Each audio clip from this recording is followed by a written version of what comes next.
आज मुझे मांग संख्या 52 और 53 पंचायती राज एवं ग्रामीण विकास पर बोलने का अवसर प्रदान किया, उसके लिए आपको व मेरे विधानसभा की जनता की ओर से खूब खूब धन्यवाद जोहार। हम वर्षों से कहते आ रहे हैं कि भारत एक ग्रामीण और कृषि का प्रधान देश है, जहां 65 से 70% जनसंख्या गांवों में निवास करती है। महात्मा गांधी के द्वारा कही गई बात, भारत की आत्मा अगर कहीं बसती है तो वो गांवों में बसती है। लेकिन आज कई गांव ऐसे भी हैं जहां मूलभूत सुविधाओं से वंचित है। मेरा क्षेत्र पहाड़ों की नगरी के नाम से जाना जाता है। डूंगरपुर एक आदिवासी बहुल क्षेत्र है। आज भी विकास की आवश्यकता है, चाहे गांवों में सड़कों की बात करें, चाहे गांवों में बिजली की बात करें, चाहे गांवों में पानी की सिंचाई की बात करें या पीने की बात करें, चाहे गांवों में स्कूल शिक्षा की बात करें। आज गांवों में शिक्षा, सड़क और बिजली, स्वास्थ्य, पानी, उद्योग, रोजगार नहीं मिल पा रहा है। रोजगार की बात करूं तो आज नरेगा में मजदूर और कारीगर मेटों का भुगतान अभी तक नहीं हुआ 2 सालों से। सरकार सिर्फ नरेगा का नाम बदलकर विकसित भारत जी राम जी योजना के नाम पर वाह लूट रही है। आज मेरे क्षेत्र के गांवों में बसने वाले लोग नरेगा से नाराज होकर गुजरात और महाराष्ट्र और मध्य प्रदेश, गुजरात की ओर रोजगार की तलाश में पलायन कर रहे हैं। मेरी सरकार से मांग है कि नरेगा में कम से कम 300 दिन करा जाए और जिस तरह से हरियाणा और पंजाब की तर्ज पर आदिवासी क्षेत्र में अधिकतम जो मजदूरी है उसको 500 रुपया किया जाए और कारीगरों को 700 रुपया किया जाए। मेरी ये सरकार से मांग है। सभापति महोदय, मैं शिक्षा की बात करूं तो गांव में तो हालात खराब हैं। गांव में शिक्षा के भवन जर्जर है, स्टाफ की कमी है, बच्चों को दूर की स्कूलों में मर्ज और शिफ्ट कर दिया जाता है। बच्चे ड्रॉप आउट हो रहे हैं। छोटी उम्रों में बच्चों को गुजरात और महाराष्ट्र, मध्य प्रदेश की ओर पलायन करना पड़ रहा है। मैं सड़क की बात करूं तो गांव में आज भी लोगों को सड़क नसीब नहीं हो रही है। प्रधानमंत्री ग्राम सड़क योजना के तहत आज भी गांवों में सड़कों की जरूरत है। आदिवासी पहाड़ी इलाकों में लोगों को भारी समस्या होती है। सरकार इस योजना का लाभ लोगों को अधिक से अधिक मिलना चाहिए। हमारे क्षेत्र पहाड़ी क्षेत्र हैं, जहां पे एक राजस्व गांव 5000 की जनसंख्या पे है और पालवी एरिया के अंदर जो 1000 और 1500 की जनसंख्या पे अभी तक सड़कें नहीं बनी हुई है। तो मैं सरकार से मांग करूंगा कि हमारे ऐसे जो फले और गांव हैं उनको भी सड़कें दी जाए। बिजली की बात करूं तो गांव में बिजली गुल हो जाती है और शहरों में 24 घंटे बिजली मिलती है, जबकि किसान अन्नदाता के लिए 24 घंटे बिजली देनी चाहिए। अगर किसान अन्न पैदा करना, खेती करना बंद कर दे तो लोगों को जीवन जीने का भी खतरा उत्पन्न हो सकता है।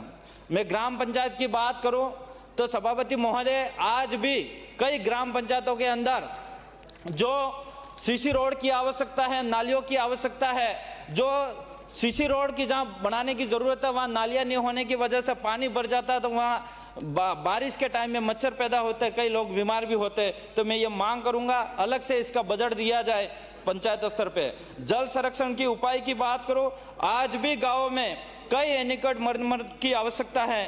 कई जगह एनीकटों की जरूरत है। कुओं का निर्माण और नहरों का साफ सफाई और तालाब आदि का संरक्षण करना जरूरी है, तभी भूस्थल की बढ़ोतरी होगी। आज गाँव में शमशान घाट तो है, लेकिन जहाँ शमशान घाट है वहाँ पे शमशान घाट तक जाने के लिए सड़क नहीं है। तो मैं मांग भी करना चाहूंगा प्रत्येक ग्राम पंचायत में ऐसे शमशान घाट है, वहां पे सड़कें शमशान घाट तक बनाने के लिए भी सरकार काम करे। आज गाँव में कई बुजुर्ग, दिव्यांग, विधवा महिलाओं की पेंशन नहीं मिल पा रही है, पात्र होते हुए भी वंचित रखा गया है। आज गाँव में कई लोग ऐसे भी हैं जो वास्तविक बीपीएल है, बीपीएल में आते हैं उन्हें एपीएल कर दिया गया, जो एपीएल में है उन्हें बीपीएल किया गया। तो ये धरातल पे तरीके से सर्वे करके जो पात्र हैं उनको फायदा मिले, ये मैं मांग करता हूं। आज सरकार ने कई गांवों के लोगों के खाद्य सुरक्षा से नाम हटा दिया है, वास्तविक हकदार को अपात्र घोषित किया गया है, तो वो भी धरातल पे सर्वे करके माना जाए। आज गाँवों में बहुत सारे लोग प्रधानमंत्री आवास योजना का लाभ नहीं मिला है। वास्तविक पात्र व्यक्ति उन्हें आवास का लाभ मिलना चाहिए, ये मैं मांग करता हूं। साथ ही मैं पंचायती राज कि जो परिसमन और पुनर्गठन की बात करो, पंचायती राज विभाग एक ग्रामीण भारत स्थानीय स्वशासन स्वयं का शासन विकास के लिए जिम्मेदार प्रमुख सरकारी निकाय हैं। पंचायती राज संस्थान एक त्रिस्तरीय ढांचा है।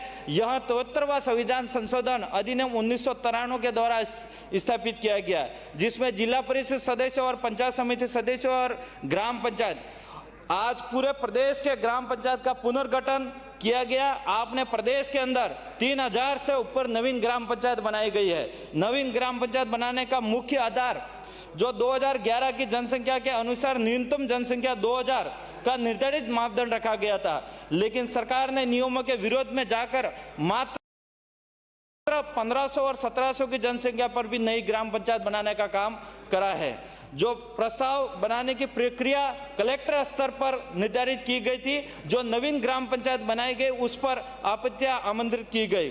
मेरे डूंगरपुर जिले की मैं बात करूं तो कुल 234 आपत्तियां आई और जिले कलेक्टर के पास 83 और ब्लॉक स्तर पर 96 और तहसील स्तर पर 55, लेकिन जिले में कुल 234 आपत्तियां आने के बावजूद भी आपत्तियों पर एक भी निस्तारण नहीं किया गया। तो मैं सभापति महोदय में निवेदन करना चाहूंगा, अगर निस्तारण ही नहीं कर जाता तो आपत्तियां मांगी क्यों सरकार ने? मेरे विधानसभा क्षेत्र में ऐसी कई ग्राम पंचायत बनी है जो आम जनता का भारी विरोध किया गया, धरना प्रदर्शन किया गया, क्योंकि नवीन ग्राम पंचायत जाने के लिए दूरी अधिक, भौगोलिक सुविधा नहीं, सड़क नहीं, जनसंख्या मापदंड पूर्ण नहीं है, फिर भी मनमर्जी से नवीन ग्राम पंचायत बनाई गई है। एक मैं उदाहरण देना चाहूंगा, ग्राम पंचायत गेहुवाड़ा जिसमें कालूगामड़ा राजस्व गांव जबरदस्ती लिया गया। कालूगामड़ा राजस्व गांव के लोगों ने 14 बार कलेक्टर को ज्ञापन दिया है, प्रदर्शन किया, विरोध प्रकट किया, लेकिन डबल इंजन की सरकार ने जबरदस्ती ग्राम सभा के प्रस्ताव भी नहीं माना और सरकार की हट धार्मिकता हुई। मैं ये टेबल करना चाहूंगा। माननीय सभापति महोदय,